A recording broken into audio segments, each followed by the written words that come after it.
Hi, everybody. Thanks for joining me on this Thursday afternoon, May 12th in the Locher Room. I'm Alan Locher. Today, we're going to look back on another Procter & Gamble and ABC daytime drama, The Edge of Night, with 4 talented actresses who left their mark in Monticello. Some of these ladies have remained friends for the 5 decades since Edge of Night went off the air, and they, I can kind of tell, are ready to have some fun this afternoon. It is my pleasure to welcome to the Locher Room Mariann Aalda, Didi Bannister, Sandy Faison as Dr. Beth Correll, Karen Needle as Poppy Johnson, and Jennifer Taylor as Detective Chris Egan. Ladies, hello. Hi. Hi. Hi. Was I right? You're ready to have some fun? Oh yeah. So, Jennifer and Sandy had never worked together. Do I have that right? Oh no, Sandy. Oh no, we were on the same show. Jennifer and Karen didn't work together. Yeah. Right. So you 3 ladies, Jennifer, Sandy, and Mariann, when was the last time you all saw each other? Well, I haven't seen Sandy since in person. Wow. Not in person. Yeah. But Mariann came and saw my daughter in a play about Her daughter was a month ago. wonderful. Yeah. And I did have my husband of the time call you in for a lead in a pilot. Yes, you did. And he said, if I don't hire you, are we still going to be friends? That's right. Oh, and that was the end of That that. was a very friendly way to say no. Do you remember meeting each other for the first time? Well, I've never met Karen until tonight, but we have so many connections that I would like to meet her because she studied with the same acting teacher I did, Fred Karaman, and who I adored, and who was a teacher at Neighborhood Playhouse, which is where I'm teaching now. And she worked with him as well. And it's just a nice connection. It is. Good times. He also got Annie, Lily St. Regis. So there was some connections that I didn't know. Jennifer, I will speak up, was the kindest person. I was terrified on the soap, absolutely terrified the first couple of weeks. And she just walked me through it and kept everything so casual and so nice. Don't worry about it. Don't worry about it. And she got me through those first couple of months because it really is hard. You know, and I was doing a play at night, so I'm used to memorizing my lines and having them. But every day to have these new lines, I thought, how am I going to do it? She said, they all make sense. Just look at it. They follow and you repeat a lot. And you really helped, Jennifer. You really did. That's nice. I don't remember being nice, but thank you. I don't remember you being nice either, Jennifer. and we were dressing roommates, so she would know the truth. Mariann always told me, I would always watch her put her lipstick on her beautiful lips. And she'd say, you always have to use 2 colors, Jennifer. And so I only found out when I saw you last month that you meant 1 color on the top and 1 on the bottom. I would just mush them together all these years. Oh, no. You put 1 color on and then you put a slightly lighter color and you put it in the top to create the little pout, you know. A little bit of, that's what you sort of that like makes in the center. sense. Yeah. I didn't know we were going to have Makeup 101 today. Mariann was the queen bee there. I mean, she was. No, I wasn't. Yes, Didi Bannister. Woo! Oh, but I had a lot of stuff that was going on. Sandy was my therapist when I was having my nervous breakdown. Yeah. But actually, she wasn't wrapped too tight either, as I recall. Well, let's go back. Do you all remember auditioning for the part on The Edge of Night? Yes. Karen, go ahead. Well, my story is a little bit strange. I was not up for Poppy. There was no Poppy. I was up for Nora. And then it was like a couple hundred girls, and long story short, it got down to like 5 of us over 5 weeks, and then we screen tested for Procter & Gamble, and I was so nervous, and then it got down to 2 of us, and I had to wait, and then Catherine Bruno got it, and I didn't get it. I went away to sing on a cruise ship for 6 months. Wow. I get a call on the cruise ship that your agent needs that. No, I didn't. So you've got a call in the radio room. And that time people. The radio room? The radio room. Ship? on the ship. And this is 1982. So people didn't get calls unless it was someone died or something, you know, because it was like $35 a minute or something. I made the other castmates come to the radio room with me because I was terrified it was something happened to my parents. And it was my agent from New York saying they pulled your screen test and they've written something in for you. And so that's how that happened. There was a woman named Rita Jenrette, who was Ray Sarah, Eddie Lorimer's secretary.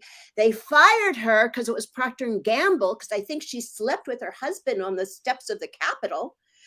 And they put me in this 2-day role. And then they wrote it in for, you know, over a year. So that's my story. Wow.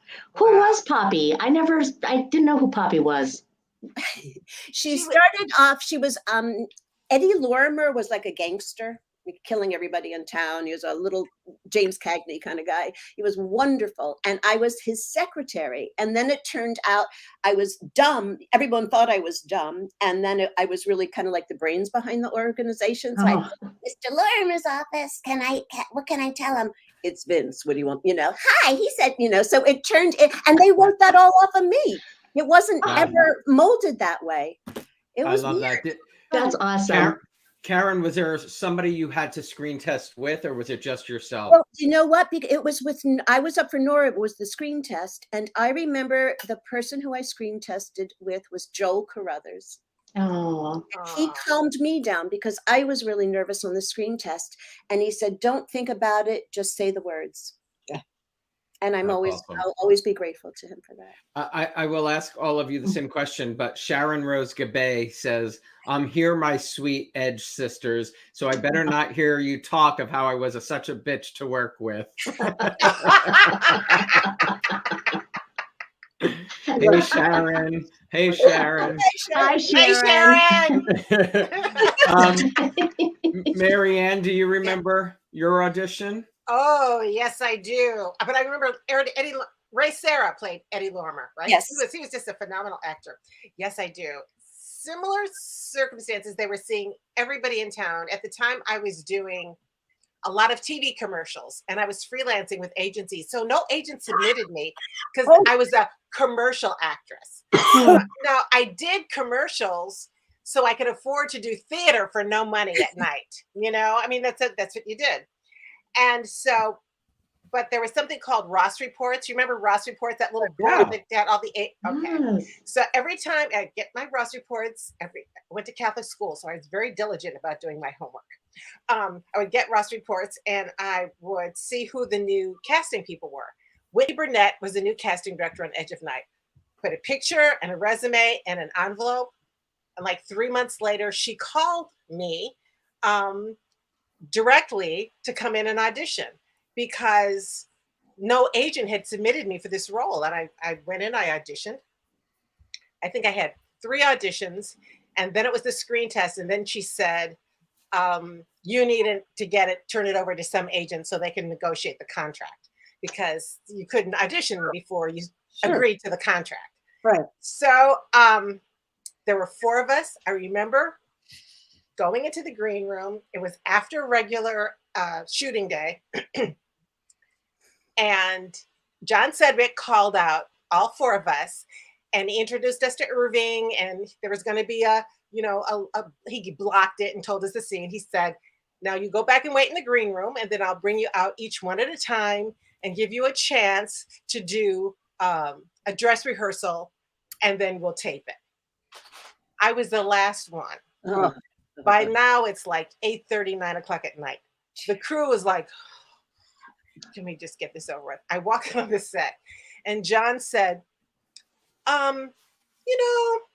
it's getting late. Why don't we just go ahead and tape your dress rehearsal? And, if you flub up, that's okay. You'll get a second chance. I knew there was not going to be a second chance. Wow. So I thought, and this was 11 pages of dialogue. It was a long scene. Wow. So I made my entrance. I come into the door. Cast. Yes. Wow. Come into the door, and I start talking, and then I hear this oboe music. Do, do, do, do, do, do, do. And I'm thinking, what the hell is that? Because the show was so money conscious, I won't say cheap, I'll say money conscious, that they would lay over, remember they would lay the music tracks over when we were doing the scene. I had no idea. So, but I'm very musical. So I like, I come in, all of a sudden I hear this music and it's very sexy music. So I thought, oh, that's what's going on. And I played the subtext of, that seems like, when there's tension between these two people. And I think that's what got me the job, because there was like, who was the AD, the assistant, I can't remember her name, but she came up to me my first day and she said, I watched the screen test. And she said, and when you acted with Irving, she said, it was like magic. And I'm sure it was the music. I'm sure it was just that I leaned into the music. My nerves went away. I suddenly, where I might've been like this, you kind of get a little something, you put a little zhuzh in there. So I think that's what did it. You put a little zhuzh. A little zhuzh. I like that. Sandy, what about you? Do you remember your audition?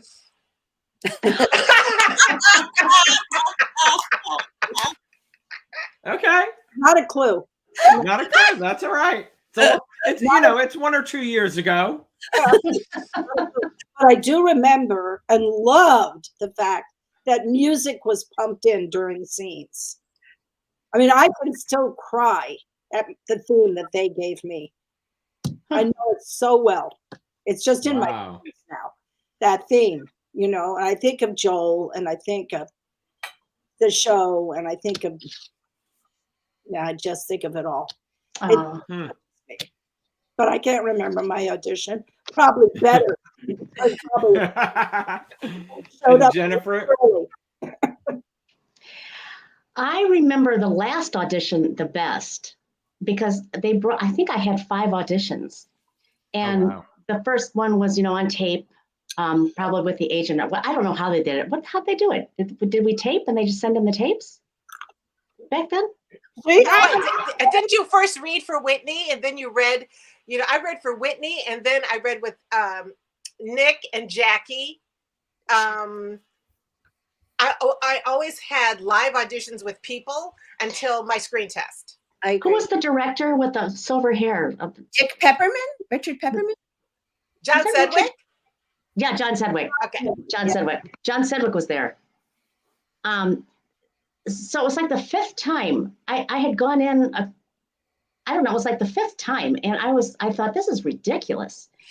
And so the 5th time I went in, it was I guess it was the what do you call it when you do it on the set? Oh, the screen test. Screen test. I guess it was a screen test. So for some reason I'd had it. I was like, come on. So I wore some kind of a 1-piece jumpsuit with flip-flops. And the scene was supposed to be, I was a karate expert and I was supposed to do karate with Irving. So Irving and I had this, and so I just made it up. So, so I was like, and I picked my leg up and my flip-flop went and hit the camera. Yeah, it's like, okay, well, he says, all right. Well, thank you so much for coming in. He says, we'll see you next week. And I said, you know what? That's enough. You either know by now or you don't. I'm not coming in again next week. And they laughed and laughed. And then I got back and the agent said, you booked the job. he meant when you start working next week. Oh, man. What a little brat, huh? I'm not coming in again. I love that. That is great. My first day was horrible. Your first day was horrible? My first day was horrible. What do you remember? I was so scared. I could not. It was a paragraph about a mile long, full of details, scientific details. And I couldn't. I just couldn't. I couldn't do it. I think I did 20 takes and anyway, that's what I really remember. It's that first day. I remember on my first day, Lois Kibbe came over. She was on the other side of the studio. She comes over to me and she said, gee, you know how Lois was that. Yeah. Just remember that your fabulous and they're lucky to have you. And then she just made everything like so easy after that. She's just like, she had a lot of zhuzh. Yeah. I love that. How would you describe each of your characters? Mariann, Didi Bannister. Didi was she was a woman of integrity, and she was feisty, and she wanted to change the world. And at that particular, because this was the early 80s. This is 1981. So I think I infused a lot of Mariann into the character of Didi, because I was very conscious of the fact that this was a Black character, and we weren't seeing a lot of Black heroines. Usually, you do the side in powerful positions. Yes, and the sidekick or listening to but Didi had a full range of problems and issues. And I've told this story before, but it bears repeating. I've been on the show about 6 months, I think. I used to go to church on Sundays at Avery Fisher Hall or Alice Tully, where they would either have unity or religious science. And there's a little coffee shop across the street, and I would go to the little coffee shop, and it was like one of those long, narrow coffee shops. I would go in. I remember one day I went after one Sunday, and there was a little Black woman, tiny, sitting in the back. And I came in, and she looked at me, and she kind of nodded. I nodded, sat down, had my breakfast. I was facing the door, so when she was leaving, she had to walk past me. She had to actually turn around to face me. I get a little, whenever I think about this. She turned around, she faced me, she cupped my chin, and she said, "Oh, baby, it's so good to see you on that show." Oh, lovely. I got goosebumps thinking about that, because, I thought I had to represent and Didi had to represent. So that's where the two. That's awesome. Is that the Lincoln Square coffee shop? Was it called? Is that what it was called? I don't remember the name of it. I just remember that it was. Might have been. It might have been. Yeah. Is it long and narrow? Then you walk in, there's just booths and it's. I don't think it's still there, but I kind of have a memory because I worked at ABC in the mid 80s, and I remember that coffee shop. Sandy, Dr. Beth Correll, how would you describe? I love this character so much, and they had a lot of fun with it, which made me have a lot of fun with it. So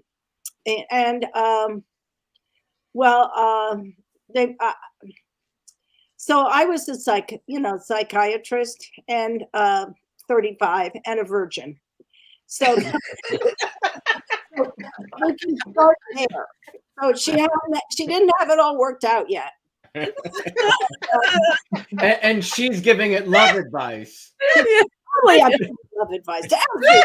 Just it like this, but I was a virgin. And every time Joel Carruthers got too close, a little shiver. Not well. She was not well, but she was nice. I will say that she was nice. And the difficulty was playing this virgin when you're pregnant. So I was on the show for the 9 months, well, longer than that. I didn't come on the show pregnant, but once I got on, I was pregnant. So I started with like shots, from here, and then the shots went to here. I sent you a picture, Alan, of my last day on the show, and yeah, I should. I was enormous. I had a 10-pound baby girl. Wow. And Joel, he would love it. I'd have a scene with him. I'm going to stand up for this if I can. I'd have a scene with him, and my shirt would go like this. Oh.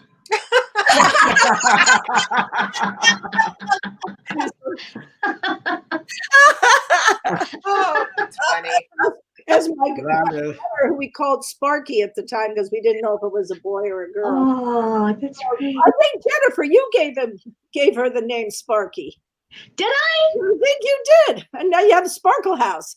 I know. What's going on there? No, but I think you gave her the name House Sparky today, and then Oh, Molly, it's Molly. But I was huge. That Playing is a funny. virgin. It was a lot of fun. Karen Poppy Johnson. Well, Poppy had a lot of, she went through a lot of changes. When I was first hired, I believed that she was just Eddie Lorimer's secretary, the dumb secretary, the typical dumb secretary.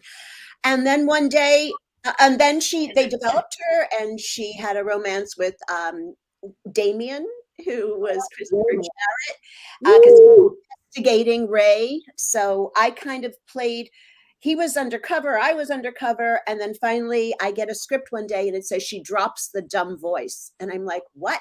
Because I had always been using this higher pitched voice. So they wrote, I said, what do I do? Nick, the producer, I said, what do you want me to do?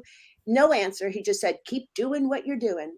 So I had to make up kind of how it was going to go. So then I decided I'm going to be dumb and then drop the voice, be dumb. So they wrote off of me that I was really the brains behind everything. Wow. And then I fall in love with Christopher, but I was kind of like, I had been a hooker, heart of gold, and he changed me. Of course. A hooker with a heart of gold. Didn't have any self-esteem, but then he changed everything. Oh, of course. One of our fans, Maybeth, was asking, can you share memories of Anne Flood? Oh, Wow. Anne was just the best, the sweetest. I mean, she was always, I remember her as always being very womanly and very, like she had just stepped out of a magazine or something. She was always classy. Yeah, really classy. Can I say one thing? I remember Anne, and this is in the green room with the coffee. I was always sweating. I mean, I was young, I was nervous, and I drank way too much coffee. It was just coffee after coffee after coffee after coffee, and they'd have to put those pads under, or I'd have stains, right? And I was eating like taco chips and just everything bad, and I was wondering why I was retaining water. And she's saying to me, "Stop the coffee, just drink water, my dear. Just drink water, and don't eat the taco chips." You know. I have that. I always will remember her with that. So. I love that. Sandy, here's the picture. Oh! No!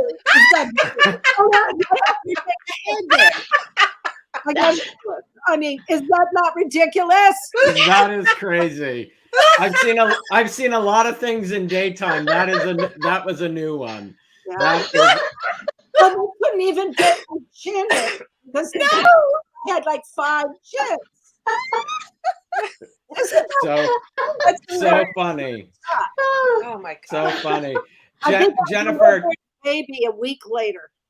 A week later. Wow. Wow. Before I dropped that 10-pound turkey. It almost looks Photoshopped, like they just put your head on a counter. Yeah, totally. Totally. Jennifer, describe Detective Chris Egan for us. Well, I think she was a very good person. I think she was a single mom. She had a little boy. And she wasn't afraid to get into the middle of it. She I think she liked the adventure of being a detective. I remember when she got shot in the head. She was very feisty, wouldn't you say? What? Feisty and a scrapper. I would say feisty and scrappy and like to get in the middle of it. Yeah.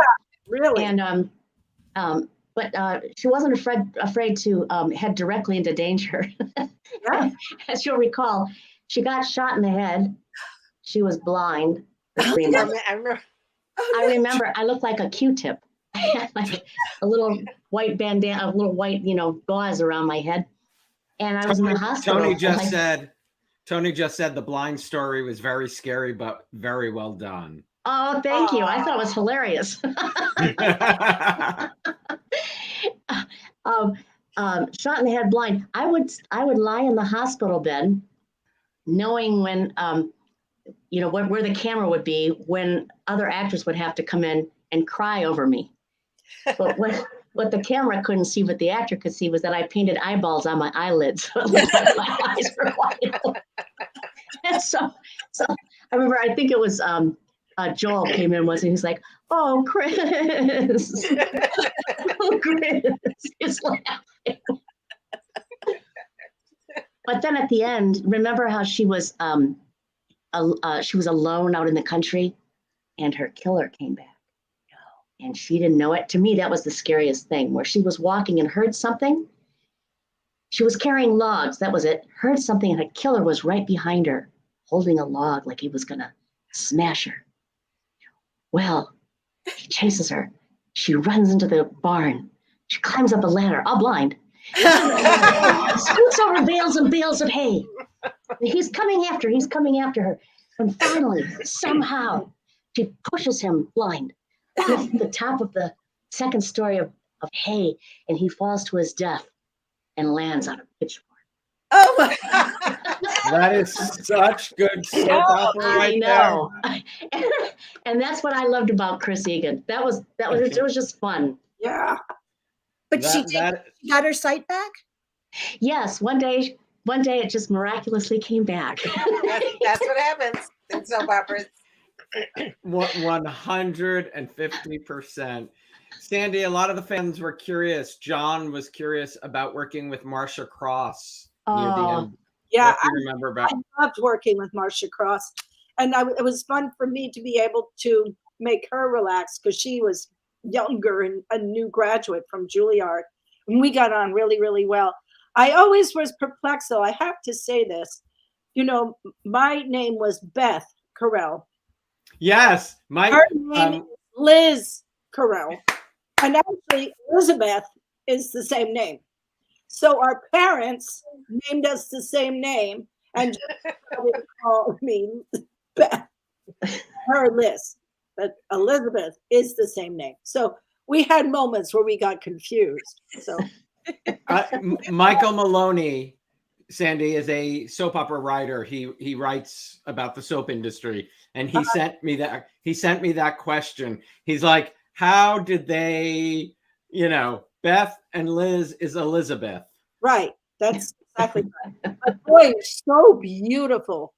Oh my God, Marcia, she just was like butter when she was stunning. Just so elegant and all she that. Still is. And lovely. Yeah. And lovely. Mm-hmm. Lovely. Absolutely lovely. And a trained actress. I mean, she went to Juilliard. She was an actress. She didn't hire just because she's pretty. She was smart and intuitive. And we had really a lot of fun playing together because she was supposedly the bitchy one and I was the nice one. And we don't even know why we didn't like each other. They never explained that, but we knew we had to dislike each other. But we had so much fun. We would giggle all the time. It was really good.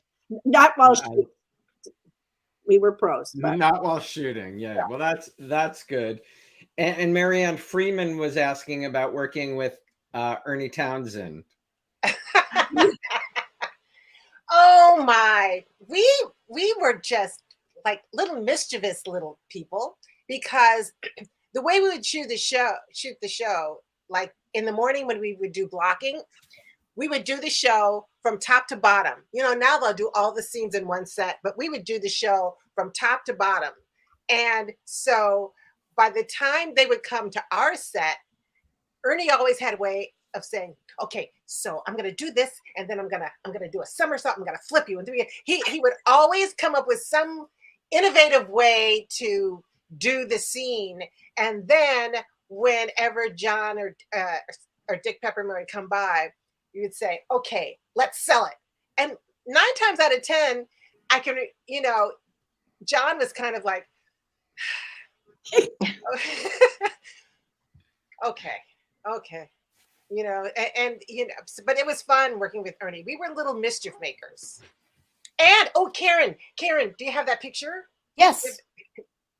Karen Set it up. Karen and I, if you can see this picture, Karen and Ernie and I did an act together called The Edge of Nightclub. Oh, it was a musical comedy act. So Karen, you can talk about working with Ernie too. Wasn't he fun? Oh, he's hilarious. This was on the Raven Stairway, right? On the set. Yes. We did a 3-person musical review and it was at the ballroom and we called it The Edge of Ballroom. No, that's right. But it was The Edge of Nightclub. The Edge of Nightclub. The Right. Edge of Nightclub at the ballroom. Correct. Thank you. And we had Robert Tucker choreograph it, right? Yeah. And he was nominated for Tonys. He was he was nominated for Shenandoah and he But was that's Bob because Ross. of you. You knew everybody. Well, I knew his daughter Zen Charisse, and that's how. So he did, and then we had Bill Solly music. It's the opening, it's the end, and we had special things written. And we did skits, and it was corny and fun and musical. And What year was that? 83, 83, I think. Yeah. and Clever, I everybody love- came, all the heads of ABC. It was the kind of it was. I remember it like it was yesterday. It was fun. Ernie is. Go ahead, break into song. But Ernie was just great fun.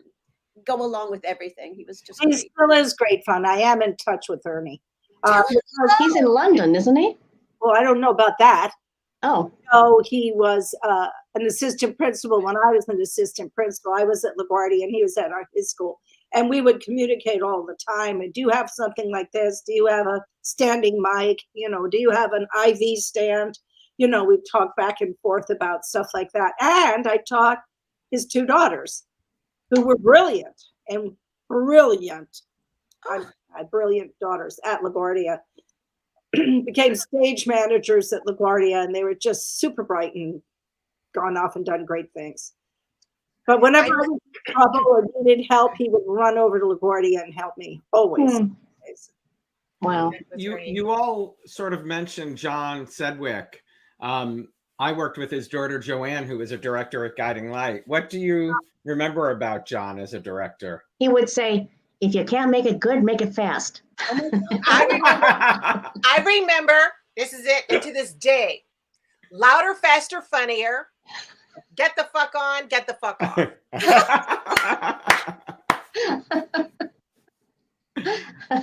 That's hysterical. I love that. Well, I would love to know from each of you who or what influenced your decision on becoming an actress. Jennifer? Actress. Nobody. I lived in a really small town, and I hesitate to say it because I do have friends from that town, but I didn't enjoy growing up there. My mother was French. She was different from everybody else there. And I think that I was fighting people all the time. I was always fighting with my friends, and not my friends, my neighbors, especially the boys, just fighting them all the time because they would call our family names like Froggies or Dirty French, or my brother and sister are very dark skinned. They'd get the N-word. I didn't even know what all that meant. Froggy, why were you calling me Froggy? Hop, hop. I didn't know, but I knew that it was not nice. And I knew that I just didn't like anybody, and I couldn't wait to get out of there. And I remember sitting on the corner of the library one day. I was like 14 or something, and watching people bombing Maine. That's what they called it. All you did was driving your car back and forth, back and forth. And I thought, I'm not here. I'm not staying here. I'm gonna be an actress. I'm gonna be something. And boy, will they be mad. That kind of thing. Boy, I'll get them then. And then I ended up going to school, and I studied theater. I told my mom, I said, I want to be an actor. And I remember she was a Girl Scout leader, and she took us to the Guthrie. And I think it was Arms and the Man, but on the stage was painted a very Picasso-ish naked woman. And whoever the character was had a cane, and he was walking along, taking his cane and sort of outlining the breast of the woman while he was talking. And I remember my mom going, "Hoo la la." She was like a Girl Scout, leader, whatever, hoo la la. And I loved it so much. And I looked at my mom and said, I'm going to work here someday. And that was my first job out of high school, was going there and auditioning for something. And I got in.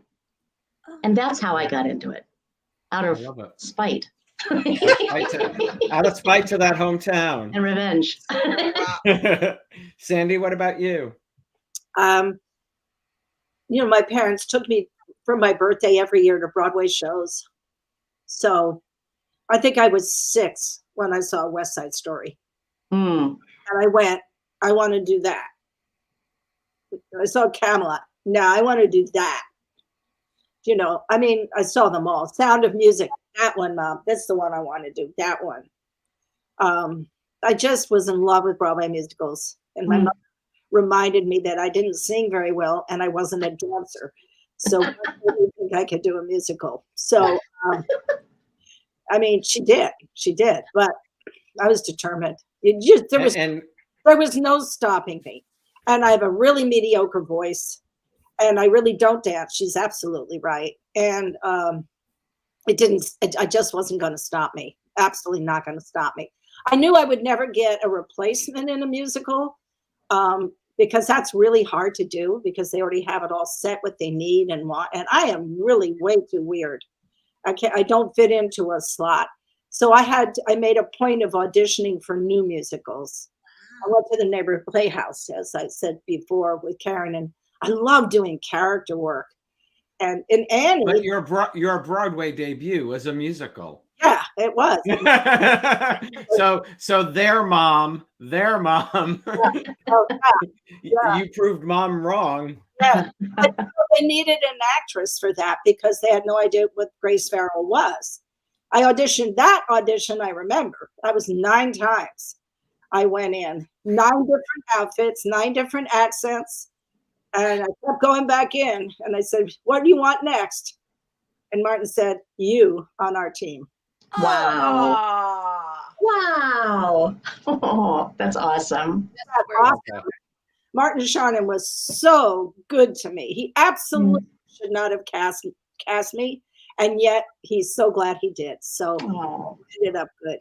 That's amazing. That's awesome. Yeah. Mariann? It was the Mickey Mouse Club. Oh. I watched the Mickey Mouse Club and I didn't see a lot of people who looked like me on television. But Annette Funicello was Italian. She had darker skin and she had dark curly hair. And that was the closest thing that I could identify with was somebody who looked like me. I still remember, today is Tuesday. You know what I mean? We're going to have a special guest. Okay. So, I mean, I know, I remember all these little songs. And I just think that and it's funny because, you know, in the New York world, there are singers who dance and dancers who sing, right? Okay. I remember auditioning for Vinette Carroll. Yeah, I'm like you, Sandy. I can sing, you know. So I had an audition for her. She was auditioning singer dancers or dancer singers. And she ran and I said, "I'm an actress who can sing and move well." Yes. And she just thought that was the funniest thing that she had ever heard. And she and she hired me. Again, I think the thing about all of it, for anybody who's watching, I think you got to have balls to be in this business. You really got to be ballsy. I think that's what we all have in common. It's like, and I remember I studied at Strasberg for a minute, not with Lee, but at the Institute.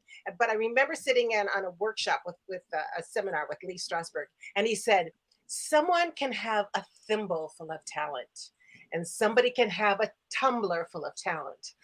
But the thimble can outshine the tumbler if they work at it. And I think, you know, we've all taken everything that we've got and we've just worked the hell out of it, Alan. We've just worked the hell out of it. I love that. Karen, your journey to becoming an actress? Well, my parents, no one supported it. No one. I was from Baltimore, Maryland, and I painted ever since I was 9. So that was like the given. You're going to do commercial art or graphic art or something. Oh. And then I fell in love. I went to camp and started doing the musicals and singing, and I just fell in love with musicals also. And then there was a theater, a dinner theater non-equity, of course, called Martin's West. And I signed up with a group at 15 years old called Baltimore Actors Theater. And we did children's shows and we did the evening shows while the people had dinner. And then my parents were against this. A friend of mine who had moved to New York said, come to New York. I said, I have $300. My babysitting money. That's all I have. She said, you'll live above the 13th Street Theater with myself and 10 other people. And the woman who owns it, Edith O'Hara, who's the mother of Jenny O'Hara and Jill O'Hara, she will put you up and you'll do odd jobs like work the concession stand or be in the children's shows. So that I ran away from home. My girlfriend Joyce put me on a train and my mother's going, you're doing the wrong thing. Oh my God. And they didn't talk to me for almost a year. And I just remember going, trust me. And they kind of didn't come on board until when I got The Edge of Night, because they were always worried. I was a little Jewish girl, little, and I'm little. I was even littler, and from Baltimore. How are you going to compete with these people? And then when I got The Edge of Night, my dad, they got it. They bought a VCR and they taped the shows and they could see their name. They could see my name in the crawl. And then the people in the mall would say, oh, I saw your daughter in the show. And then I could bring them to New York and put them in the booth once so they could meet everybody. And that changed everything. But that's how I got to New York. Just passion for doing this. You lived with 10 people. Yeah, producers. Oh my God, in New York. And Edith O'Hara, we'd eat like spaghetti and baked potatoes all together, and then go off to our little loft, like a bed with, like roaches on the floor, and we were loving it. We were doing theater, we were doing theater. Wow, is that a piece of art that you did behind you? Yes, this is. I just finished this a couple weeks ago, so I don't know if you could. Oh my God! Wow, that's awesome. That is amazing, Karen. That's wonderful. So since the pandemic, we'll talk about that later. But now I'm back to this. So. Oh, I mean, you should raise money for Ukraine with that piece of art. I did a that you said that I did a sunflower with 2 butterflies. I'll show you, and I raised $5,000 from prints from that. Oh, amazing! What did you do with the money? It went to World Central Kitchen. 100%. Wow. He's amazing. What do you think you learned from your time on Edge of Night that helped you along the way ever since? Mariann? First of all, memorization. You have to learn. It's a lot of dialogue. Scenes were longer then, and you had to. I have a solo show. It's an hour and 15 minutes, but I have my good memory, and I think it's because I got a chance to really, really work that muscle. Also, I think the importance of collaboration and teamwork. Yeah. Nobody does it alone. Yeah. The fact that we used to do something on set, remember? That it's like if somebody couldn't remember a line, if somebody went up, who could save the scene? Do you remember? We would do that in this, and then it would be applause, like somebody would come in and say, it'd be like, because again, it was a cost-effective thing. And if you could save that scene so they didn't have to come over, do it over again, we would have and the crew was really supportive. It really was like a family. It was really like a little community. And I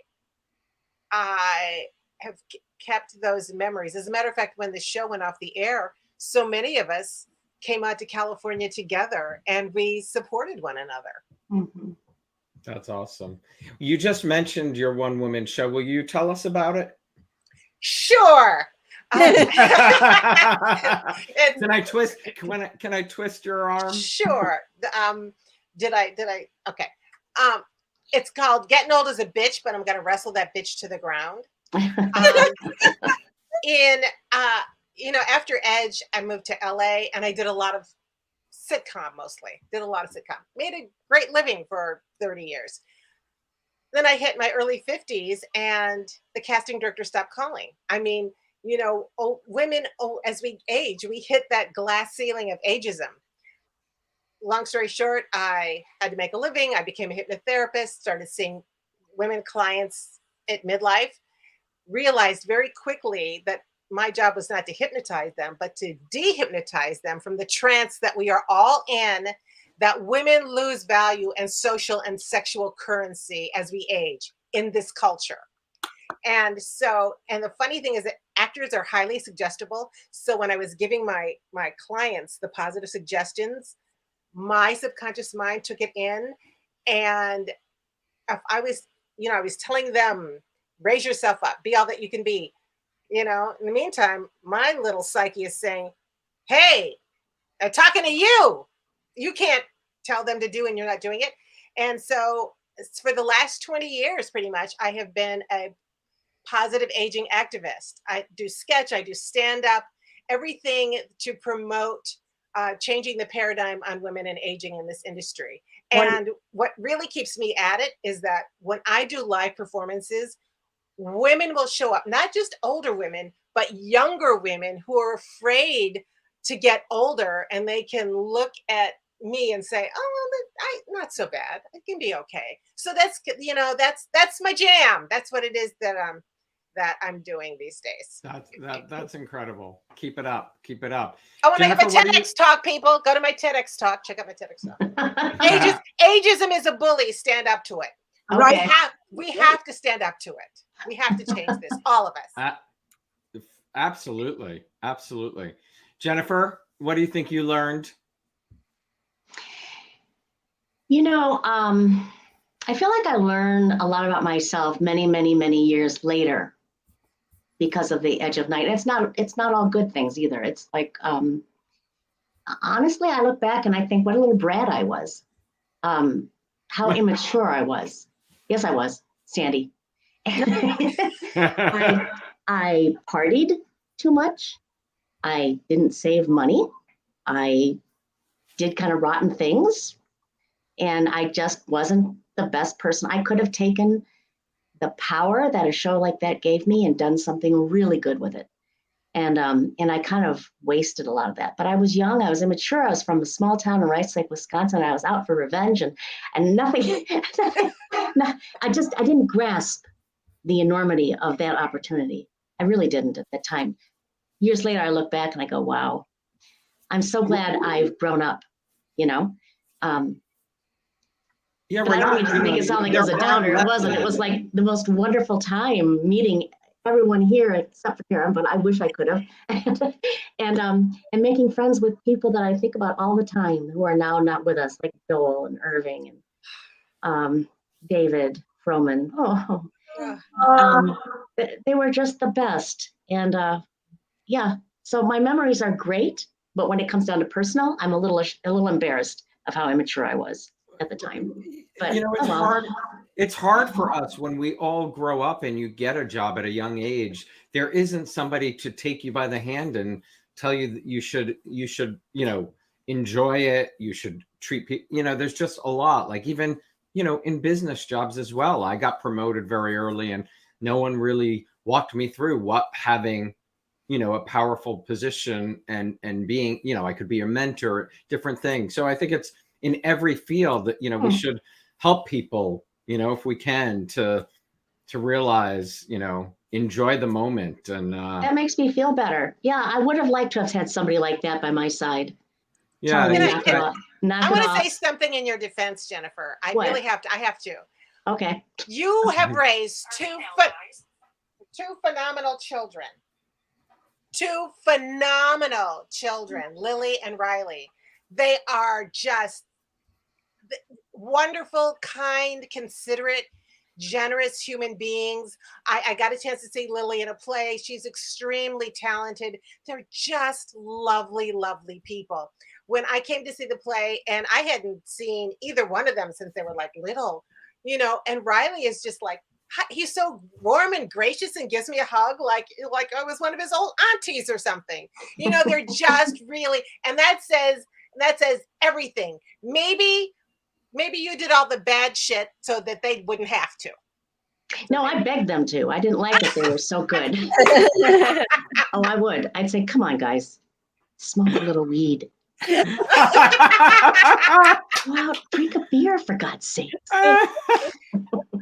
Oh, that's amazing. But that has nothing to do with anyway, but thank you. And so did you. And so have we all, by the way, raised beautiful kids.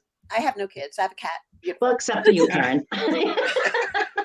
Jennifer, will you quickly tell us about the Sparkle House project? Yeah. Well, I moved to Gary, Indiana, which has a reputation. I'm sure you would all imagine it to be this crime-ridden, kind of, no business, no anything. Because I don't think of it as crime-ridden. I love it here. I love it, love it, love it. And one of the reasons I love it here is because Lake Michigan is right out the window. I don't know if you can see it from here, but that's the lake. What? And it's so Amazing. beautiful. And there are dunes, dune grasses and things. Anyway, so that's what really drew me to this area was the beach. I just heard about this little secret place in Gary, Indiana.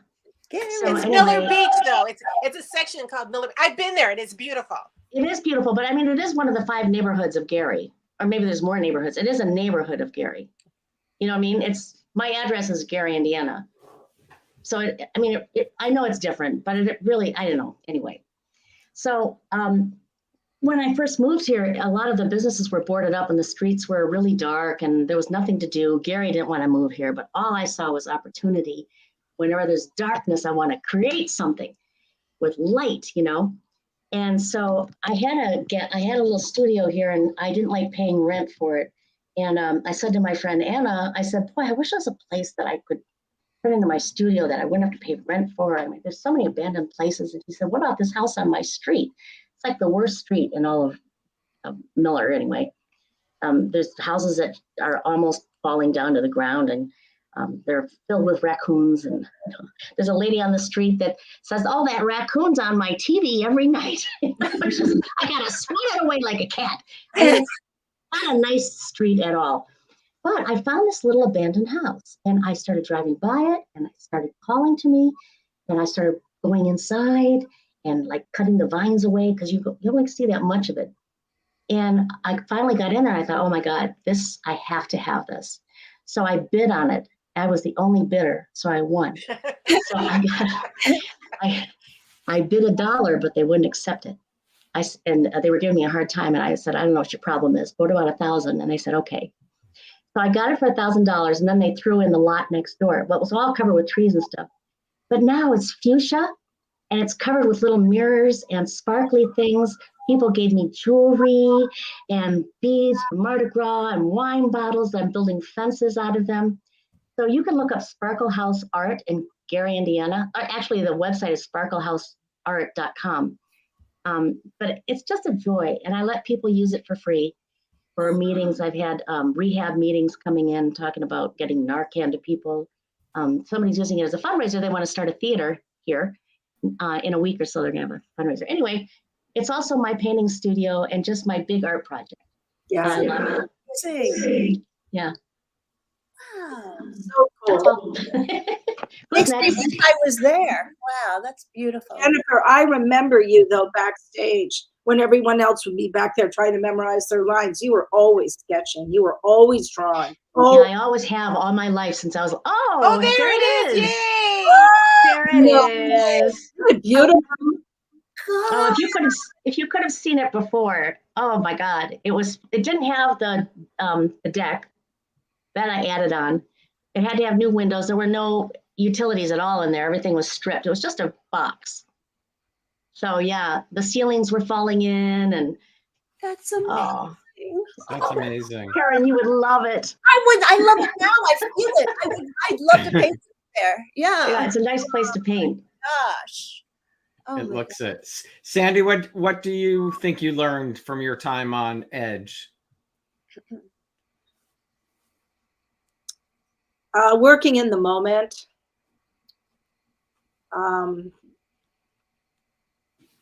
Leaving yourself alone. I memorized everything in a monotone so I could go in and just work off of what people were giving me, because if I had a line reading it just wasn't going to work. So that very much, how to memorize, worked really hard at that. And to accept the love of the crew and the cast every single day. So grateful for this job. I cannot tell you. I loved it. And I was doing a show at night. I was doing You Can't Take It With You with Jason Robards and Colin, Oh. and I was doing the soap opera in the day. I cannot think of a time in my life where I did not feel more fulfilled Mm. and pregnant. I mean, everything, it was just like, Jesus, you asked for it and you got it once. You'll never get it again, but Yeah. you have it now.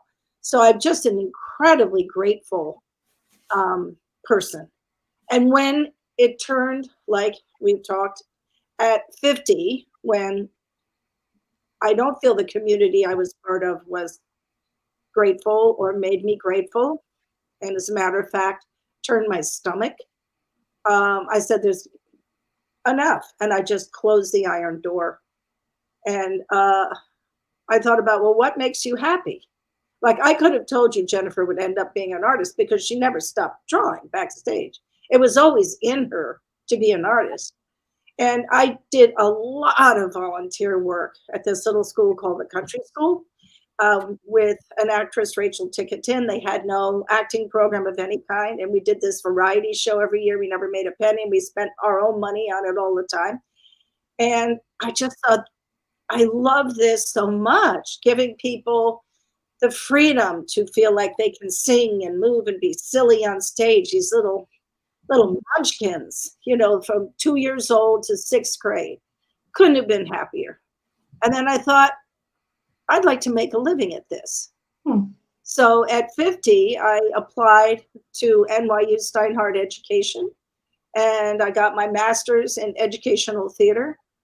And then I went to work at LaGuardia High School. And then at 60, I went back and got my second master's at City College. Wow. I did both certifications, so I became qualified to be a principal, which made me assistant principal at the school, which I loved. And then it was time to retire. It was too much, but I loved every second of it. And then the friend who worked at Neighborhood Playhouse said, come back to the alma mater. This is your place. Let's find the new Sandy Faisons. That did it. And a week later, having absolutely retired, I went to work for Neighborhood Playhouse, and I've never regretted a moment. Wow. Yeah. That's awesome. That's great. Before we let you go, Sandy, the fans were asking, Fans. what do you recall about playing Abby Bradford with Dick Van Dyke on 8 is Enough? Yes. We probably don't want to talk about that. Oh, okay. Well, they loved you. The fans loved you. Well, I got to tell you, I loved it. And I met so many good people on that show. I loved it. But then the presentation came out, and I felt like, I can't remember, it was CBS or somebody. They used probably ABC. They did canned music, and the edits were, it was like they decided it wasn't going to do well. So they just, They threw in the towel. They threw in the towel before it was over. And nothing annoys me more than that. Let us do the best we can do and give it a shot. Then if you don't like it, no problem, because we got to do the best we could do. But to shut it down while you're doing it is demoralizing.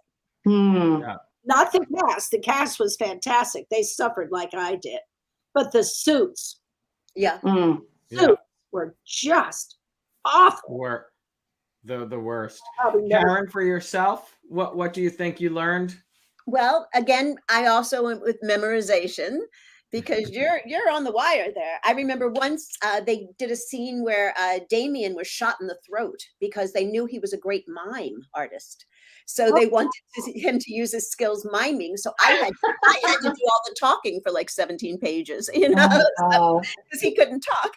So I thought, and I studied, I worked hard. I was just so grateful. And another thing is that dreams can come true. My two dreams were to be on a soap opera and on Broadway. It was funny, not but soap opera and Broadway. I used to come home from high school, probably like some of us, and watch The Edge of Night with my mother. you know, and then to be on it was just a dream. And then after Edge, I did get my only Broadway show, but it was a Death of a Salesman with Dustin Hoffman. Yeah, I mean, you know, Wow. a little actor named Dustin Hoffman. And Malkovich, yeah. So that was 2 Wow. years of my life. David Huddleston in that also? David Huddleston, wasn't he? Yes. He's a good friend of mine. He was. Yes, yes. David, I have many David stories. Yes, yes, yes, yes. I loved that performance. I must have seen that show like 5 times. Did you? Loved it. My God. And then so those are my 2 dreams that I said, oh my God, because don't forget, I had no support. I was out there just only supporting myself. But wait, it must have been a bigger deal than, because you talked about your parents being excited when you got the Edge of Night, but your mother was watching Edge of Night, so that was even a bigger deal. Right. My father, because he's very old school. And then they came to Kennedy Center to see Death of a Salesman, and I got to introduce them to everybody. Wow. And my father came to New York and fell asleep. I saw him sleeping because it's a 3-hour show, but that was okay. That's okay. It meant Oh my God. them. And then I came out did more musicals, you know, all of that stuff, and came out to LA in 92, kept doing musicals. And then all of a sudden I fell into audience work. I fell into Judge Judy. I know that sounds strange, but I ended up being booking the audience on Judge Judy. It's very small. And then I got to know the executive producers because I was there in person. And they said, why don't you get a job on staff and you can get health insurance too. So I was an associate producer for 4.5 years on Judge Judy. Wow. So I ended up going behind the scenes. I love Judge Judy. And then at the same time, I had my audience business. So I was doing both. And then I expanded the audience business to put audiences in seats for sitcoms and Dick Clark's Rockin' Eve. And it got bigger and bigger and bigger. And then the pandemic happened. And of course, you're not going to put crowds together. And then I'm like, I was lost, you know, and I'm like, what am I going to do? And I got back to my art. And now I have a website, KarenNeedleGallery.com, and I'm doing commissions. And I just sent one off to Arizona of a bridal couple, and I do charcoals and acrylics, and that's how I'm kind of reinventing. And I still have the passion. I'm just back to my first love. And because when I was a producer, I didn't want to. After 5 years, I didn't know how to audition anymore. Do you know what I mean? Because then you're like, well, where do I fit in? Now I'm older. Now the casting people don't know me. So if I didn't feel the passion, I let it go. So that's kind of what happened. Yeah. It's all good. You ladies are all incredible. Thank you for spending the hour here today. That's nice. Thank you for having us. You It are. was fun. It was fun seeing everybody. Well, thank you, Mariann, for getting Yes, your friends. Yeah, thanks, Mariann. Well, thank you all for showing up. You know, This was It wonderful. was great. We always show up. It sounds like they would show up for you anytime. Absolutely. Aw, yeah. You I all know you stay and Jennifer well. because I know where you live. I know where you live too. When you're back in LA, and I'll be you guys there. go in LA, I want to see you.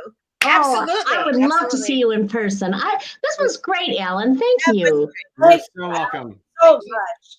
I'm glad we all showed up on the right day. Yeah. You bring it up. You leave her alone. She wasn't the only one. Anyway, Okay, thank you. Thank you. bye everybody. Okay, All right, bye love you all. everybody. Goodbye, Okay, everybody. Bye. Thank you, everybody. Thanks for tuning in, everybody. Thank you. I hope you enjoyed seeing these Edge of Night ladies today. Please join me tomorrow when One Life to Live's Florencia Lozano joins me live. Please subscribe to my YouTube channel if you haven't done so. Turn on the notifications so you get reminders of all upcoming shows. And if you haven't checked out my website, thelockerroom.com, I will see you all tomorrow. Have a great evening, and please stay safe, everybody.